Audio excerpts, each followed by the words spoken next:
Hello, welcome back to Diary of a Double. This is week 5 with Antonio Argüelles of Mexico City. Welcome. Thank you, Steven. Muy buenos días, buenas tardes, buenas noches, wherever you are watching and listening to us. It's great to be here after week 5. Yeah, so it's in the second month. You had a long one today, I understand. Yes, today was my first 3-hour swim. Rafa is, gearing into October. October is when we're gonna start, start pushing a little bit. We're still today. The idea is when you go to Las Estacas, you have basically 2 choices of swim. One which is about 35 minutes, and another one which is about an hour. And the one about an hour, what happens, Stephen, is that where the river begins, it's very wide, but that suddenly it gets smaller. So the second part, when you do an hour, the second part, it's really narrow. Well, comparatively speaking to the other part. So the currents are very hard. So you're swimming against the current. Yeah, I go down with the current and I come back against the current. So today the exercise was to be able to, we're trying to swim in my perception of pace in number 3 out of 5. So it's what we call the long range swim. And the idea is that you start and then you have to say how fast you're going to go in the next one and in the next one. Oh, wow. And so it's really fun because you can't go very slow the first one, and you have to pace you really well, and then in your mind saying how are you going to do. For example, I did today, I dropped down 1 minute, 1 minute, and 1 minute and 15 seconds.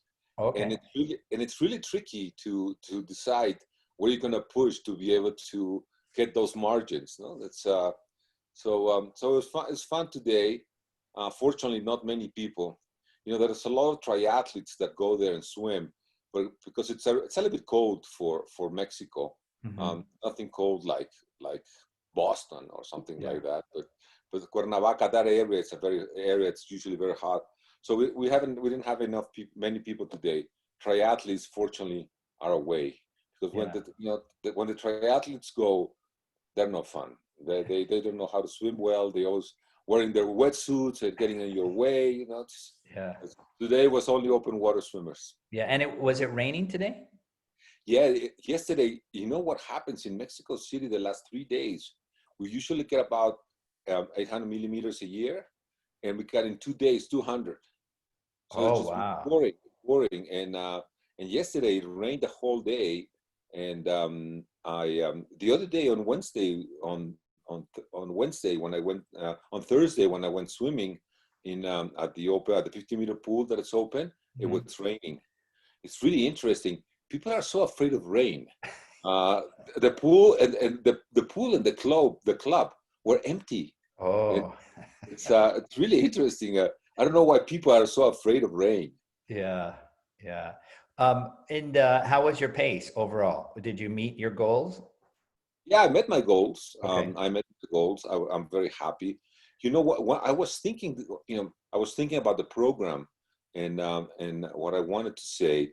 And one thing that's really interesting, Stephen, is that after 5 weeks, I feel that I'm getting into in my muscles are back where they need to be. Okay. My beats per second, how you call your respiratory rate, was not diminished. I mean, that's complicated that it gets diminished with the muscles. So this week I had some good news and some bad news. Oh, what's the bad news? Well, let me start with the good news. Okay. Let's be positive. So I kicked for 38 minutes this week. Okay. And that when you start from 0 to 38 minutes, that's a big increase. So I was very happy to be able to kick that long. I'm having that in my mind. Then the second thing that was really interesting is that we did a set with paddles. I use these fins paddles, the ones that have no straps. Right. Yeah. I, Agility paddles. Yeah. Agility paddles. You know why they're so good? Because you really need to do your stroke correctly. Otherwise, the pool, the it's going to be gone. The paddle, and I had to keep pace. This time of the year, pace is the most important word. Okay.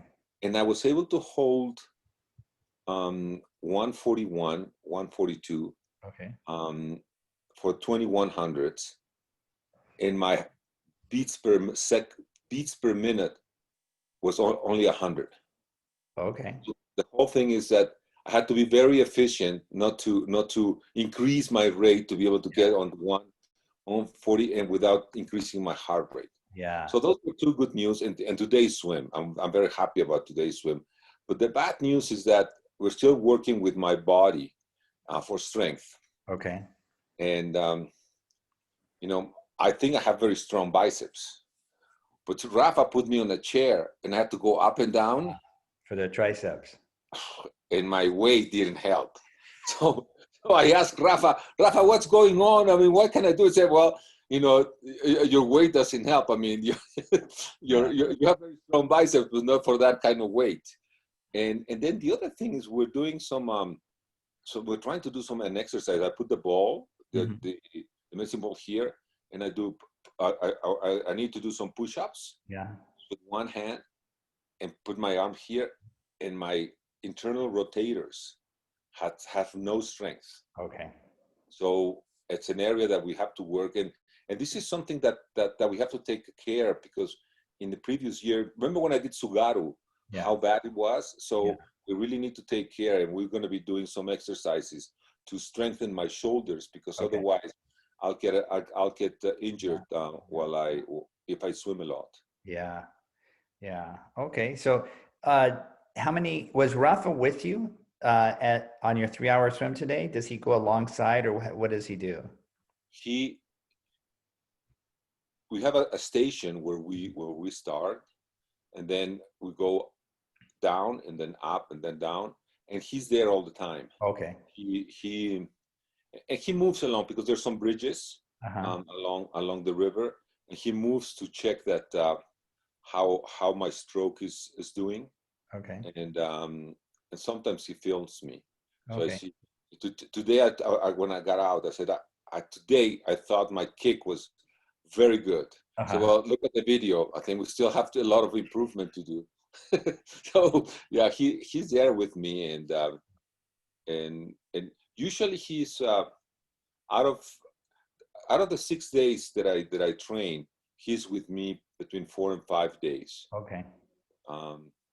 It's really interesting, because to have a coach for yourself, that's something that I enjoy, because I can ask him questions, and sometimes when I'm not feeling very well, he noticed, and then we do some changes, something for the workout. But so far we've kept on schedule for whatever we have our objectives are. Okay. We talked about a little bit about the season, and there's something that I thought it was also interesting, is that next month we're gonna start going to the ocean. Okay. And this is something that maybe the people who are listening to us and watching us, and you have a better feeling or a better explanation, and we've talked about this sometime, is how important it is to go to the ocean. Because if you only do pool swimming, or even in the river where the water is very calm, and then you suddenly go into the ocean, even if it's a calm day in the ocean, it's going to be different. Yeah. And for me, the difficulty is my body position. I don't know why. Do you have an idea why your body position changes so much when you go into the ocean? Yeah. So you're in either chlorinated water in a pool or fresh water in the lake, and suddenly you're going into salt water. Because our body is more like salt water, we actually are higher in the water. So you're depending on your body type, your stroke, etc. You can be 1 millimeter or 2 millimeters higher in the water than not. And if you consider, oh, it's only 1 millimeter or 2 millimeters, that's a lot of water resistance that you get in the fresh water because you're lower in the water. Now, of course, because there's currents and waves and the water is moving more in the ocean in general, all of these factors come into play. And depending on what type of swimmer you are, what are your strengths, what are your weaknesses, you will feel much different ocean versus lake, ocean versus river, ocean versus pool. So, what great swimmers are, like Peter Stoichev, he's a great swimmer in the lake, a great swimmer in the uh, river, and a great swimmer in the ocean. And but what you're doing, because you're practicing in all three, is the best kind of training you can do. I mean, you're going to hit, in your two-way crossing of the English Channel, you're going to hit every condition possible. You're going to hit nighttime, daytime. Water's probably going to be choppy. Maybe the water will be flat, hopefully, for much of the way. Yeah, So, hopefully, yeah, we want yeah, that. yeah, Yeah, we always want that. yeah. Uh, so we're gonna start going to the ocean in October. Unfortunately, the crossboarding, crossing the border by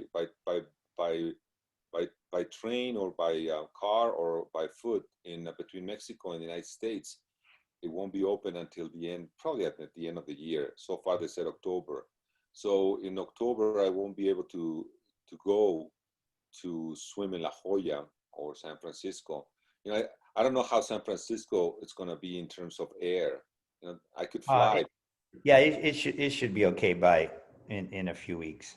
Yeah, but in October I'll go to Acapulco. So Okay. my Okay. first ocean swim is going to be Acapulco. Um, it won't be that long. We one thing we do, and I'll this is interesting because Rafa likes me to go in the water for about 2 hours, depending 2, 3, 4 hours, and then go out, rest for 2 hours, and go back in. Oh, really? Oh, that's tough. Yeah, but that has worked very well. That worked so well for the double Catalina. Yeah. And what happens is usually when you go on a long swim in the ocean, you finish and then you're done.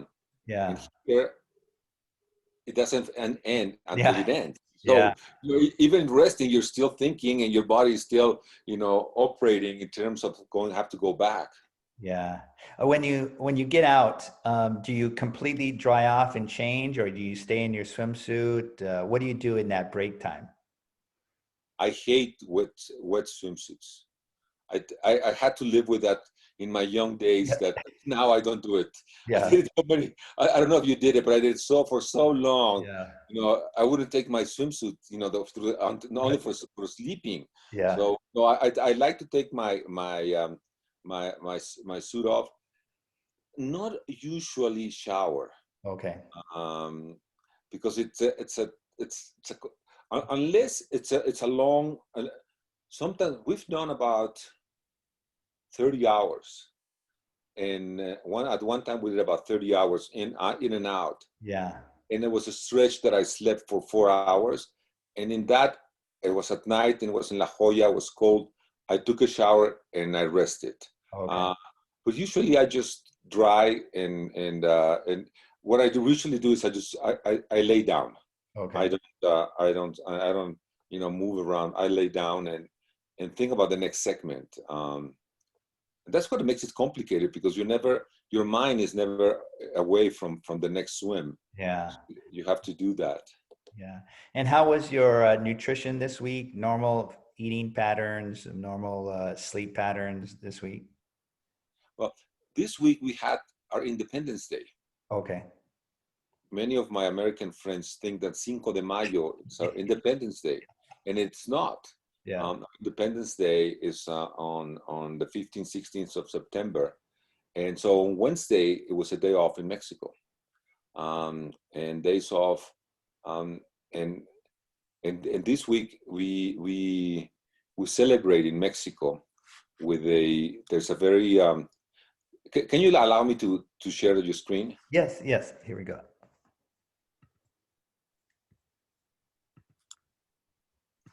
Okay. And this is what I'm gonna have today, Stephen. Look at this. Something so good. Oh. It's called Chile and Ogada. Can you see it? Yes, yes. And it's a green pepper. Mm-hmm. Inside it has meat with apple, Uh-huh. and then this white stuff is made out of the walnut and cream, Uh-huh. sort of Swedish, and then you put this grenadine on top. Oh, wow. This is a very Mexican dish. It's called chile en nogada, Uh-huh. and it's something that that you eat in usually in September, because that's when you had the nogada. You have to have this in season. So this is what I'm gonna have, and it's very sinful. Can you imagine how many calories it has? So that's why today I had to you know, I did my 3 hours with a lot of enthusiasm, because that's what I'm gonna do. And you know, I have this thing called Whoop. Yeah, whoop. Yes, yes. It's not very accurate in the water with the heart rate. Uh-huh. It's, you know, it's consistent, so I know what it is, but it's, you know, it says sometimes that I have 175 beats per minute, which is, I never would do that, but it helps me with my sleep. Okay. And one thing that I've been doing since confinement is taking a nap. Okay. And the nap has helped a lot. Oh, good, good. It helps me with the recovery. So I take a nap, and then I sleep. And it's really interesting because with the same amount of sleep, but if I have a rest day, or if I took a longer nap, my recovery is better. Okay. So this is a good, you know, it's a fun toy. I mean, it's something that's fun to have. And but next week, you know, the mileage is going to start increasing, and we're probably going to start doing some weights starting next week with very lightweight.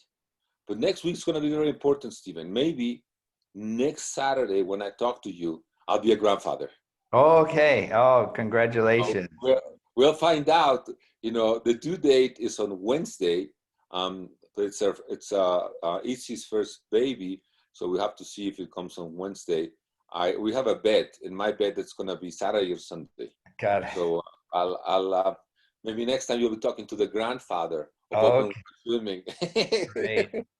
And we could be talking as we're drinking your Corona. Yes, then we start drinking Corona. But tell us, Stephen, you know, not everybody knows that you had an encounter with a small fish that can be a big fish during the week. Why don't you tell us what happened to you? Oh man, I don't know actually. I was out in Huntington Beach, and Huntington Beach right now has a good number of great white sharks. They've just been increasing the last few years, and I was out swimming, and I was coming into shore, and something bit me. I knew it was a bite immediately, and I sprinted very quickly to shore. It was maybe 40 meters. Maybe about 40 meters, maybe 30 meters. So it was in pretty shallow water. I mean, I could see the bottom. So it was probably 9 meters, maybe, you know, maybe not 9 meters. Maybe it was 3 to 4 meters deep. I have no idea what it was. It cut my foot. My skin flap was, you know, flipping. And but one thing I didn't do is when I sprinted to shore, because I knew it bit my foot, I didn't kick. I just swam very, very quickly. My arm strokes were going very fast. So I don't know what it was. Why did you kick? Just didn't want it to spread your blood, or yes, that was my first thought. Okay. And so, you know, I was like, I was swimming very quickly with a pool buoy, Okay. just letting my legs hang. And then Okay. I got out, I looked at my foot. It hurt a little bit. And I just walked home, you know. Um, I live relatively close to the beach, so it was only a few blocks. And then, yeah, so, you know, many surprises. We never, Yes, we never you know. never know. You never know. But people get into the water even if they know there are white sharks around. But yeah, there's all kinds of, you know, there's beaches always full with surfers. Um, and what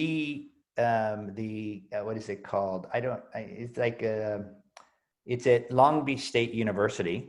They have a shark program, and they have been using drones, and the drones go up and down the coast. And that's why we know the great white sharks are here. You can't see them because they don't come up like Jaws, the movie. They just stay under the ground. And we know that these are smaller sharks because they like to eat the stingrays. Ah, Um, the water is warmer, and with the warmer water, the great white, the babies come and they eat the stingrays. So they're there, but they're not interested in us. okay. They're interested in the stingrays. But you know, unless you have a drone, you can't see them.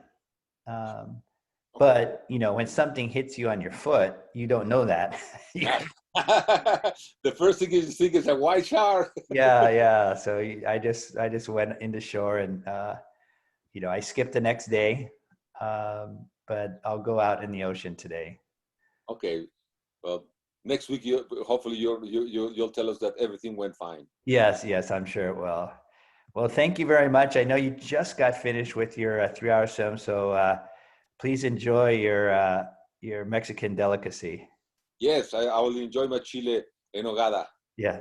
Thank you very much, Stephen. Okay. Take care. Good luck. Bye.